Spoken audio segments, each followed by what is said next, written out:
አሁን አፍሪካ እየተቀበለን ነው እንደኔስ ማለት ጀመረ። ይሄ የዲፕሎማሲ ክስረት ነው?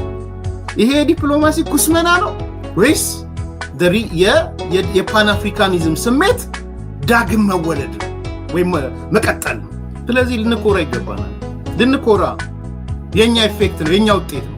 የኢትዮጵያን የመሪዎቻችን እናመሰግናለን ይሄን ላደረጋችሁ።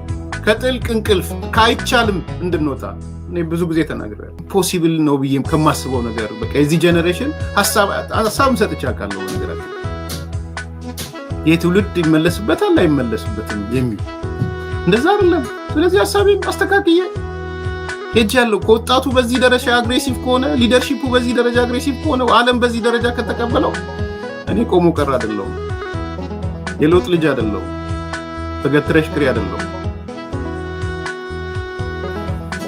መጥፎ ነገር እያመጣው እንደዚህ ሆነ ብለው አይደለም። this is ትክክለኛው መንገድ ነው።